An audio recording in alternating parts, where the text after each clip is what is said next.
Hello coin collectors out there, welcome back to the Big D Coins channel. This video we're going to talk about this presidential dollar coin.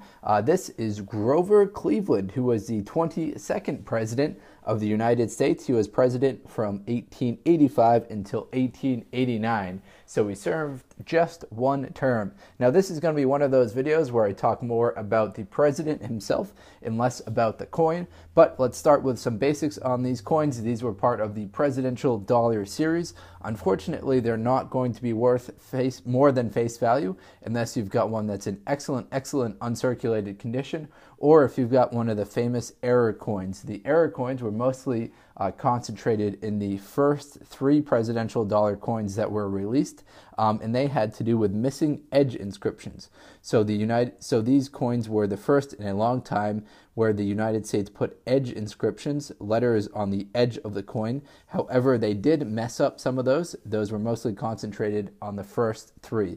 So once they got around to Mr. Grover Cleveland, the 22nd president of the United States, they had really gotten down the dollar coin making process to include that edge inscriptions. So Grover Cleveland was the first Democratic candidate elected after the Civil War. Grover Cleveland was the only president to leave the White House and return for a second term 4 years later. He was also one of 9 children. He was born to a Presbyterian minister. Cleveland was born in New Jersey in 1837 and raised in upstate New York. As a lawyer in Buffalo, he became notable for a single-minded concentration. Running as a reformer, he was elected as mayor of Buffalo in 1881 and later governor of New York. He won the presidency in 1884 with a combined support of the Democrats and the Reform Republicans, known as the Mugwumps. That's quite the nickname right there, the Mugwumps. In June 1886, Cleveland married 21-year-old Frances Folsom. He was the only president to be married while at the White House, so that is rather interesting. I would imagine he was quite old at the time, and to be marrying a 21-year-old while in the White House must have been quite interesting at the time. As the 22nd president of the United States, Cleveland vigorously pursued a policy bearing special favors to any economic group. He was also vetoed many private pension bills to Civil War veterans whose claims were fraudulent.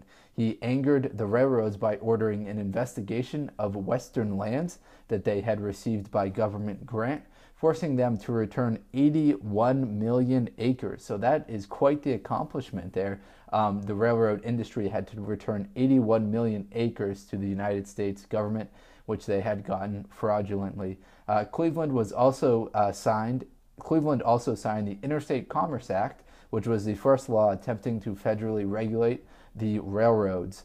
Running for re-election in 1888, he won the popular vote but lost the electoral vote and the presidency to his Republican opponent Benjamin Harrison.